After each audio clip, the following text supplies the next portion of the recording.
to their proper seats. Uy, tiyakin yung assignment ko. Teka lang, malapit na. Wow, sabi mo idea lang ah. Now, listen. Since may emergency si Mrs. Zamora, makikisitin muna sa atin yung section Sampaguita. Understood? Okay, section Sampaguita, please occupy the vacant seats.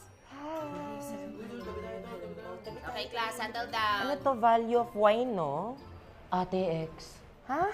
Wine yung hinahanap dito eh. Ate X nga. Bakla, kinopya mo din to, no? Wine nakalagay sa papel. Bakla, andyan kasi yung ex mo. Tsaka wala din namang value yung mga ex.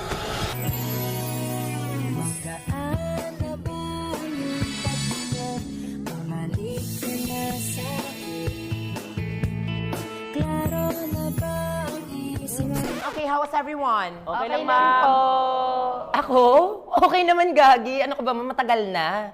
Kinalimutan ko na sa loob ng 1 year, 5 months, 2 weeks, and 7 days, and 3 hours. Nakalimutan niya nga.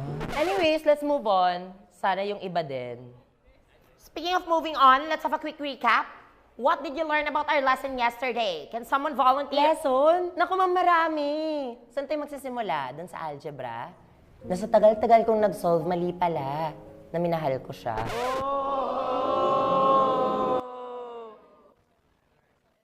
Baka algebra. Puro kayo kalokohan! Ano na ba kayo dyan sa likuran, ha? Miss Precious, sit beside Mr. Ano pangalan mo, Iho? Brent po. Ha, ma'am, dito na lang ako. Ma'am naman eh.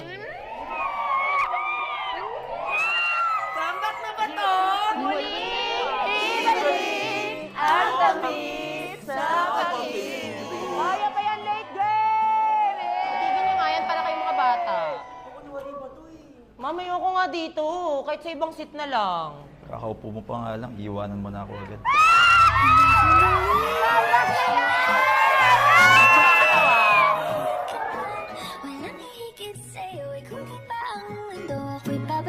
OMG! Love is sweeter the second time around! So, mas sweet kami ng first love ko dati kasi 3 beses kami nagbalikan.